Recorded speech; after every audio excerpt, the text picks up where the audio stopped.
Hello, praise the Lord. परमेश्वर का धन्यवाद करते हैं।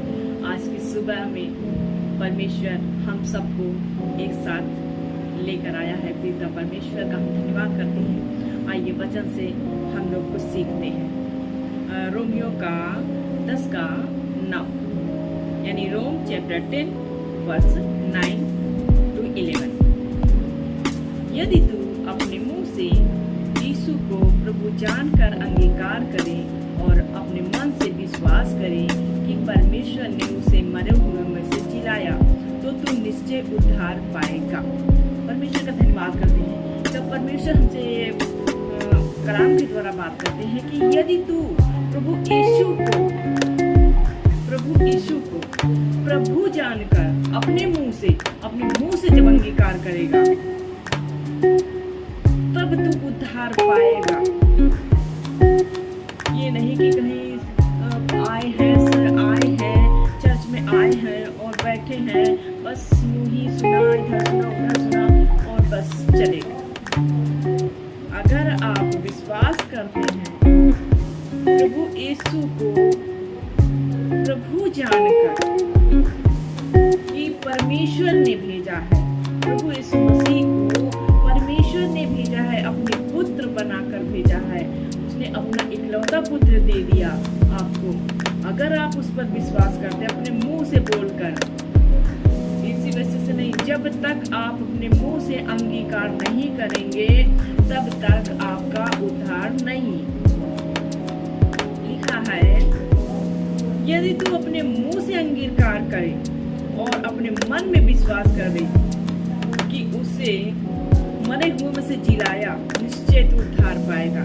यदि आप परमेश्वर यीशु मसीह को अपना परमेश्वर, अपना उद्धारकर्ता मानते हैं, मुंह से अंगीकार करते हैं और विश्वास करते हैं कि वो उद्धार करता है, परमेश्वर का पुत्र है, जो मारा गया, गाड़ा गया और तीसरे दिन हमारे लिए जी उठा।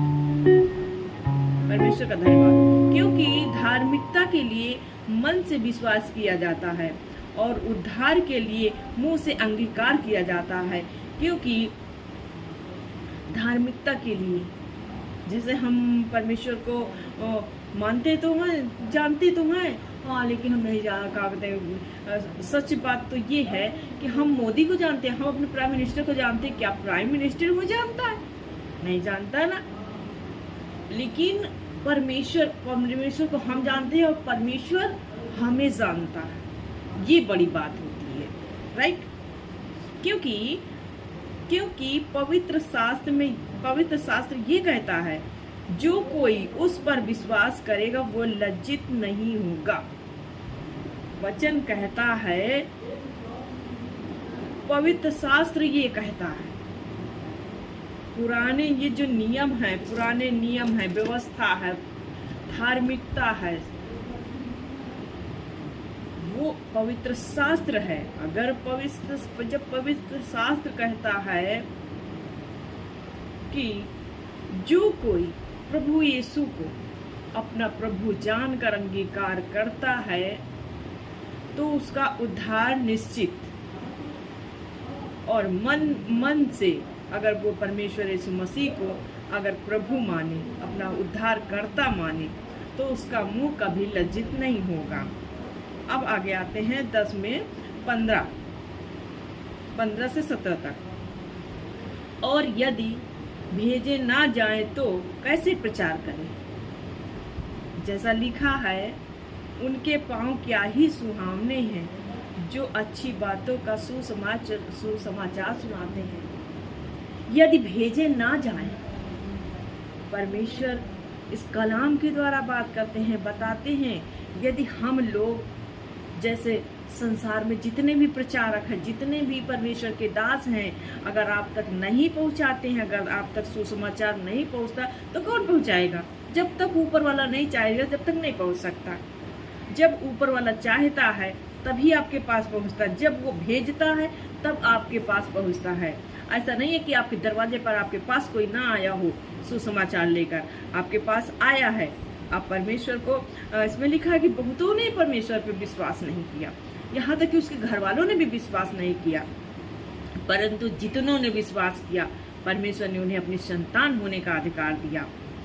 अधिकारी वही होता है, परमेश्वर जो भी उसका पुत्र और पुत्री होते हैं वही अधिकारी होता है।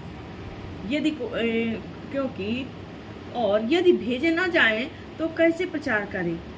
जैसा लिखा है, उनके पांव क्या ही सुहावने हैं जो अच्छी बातों का सुसमाचार सुनाते हैं।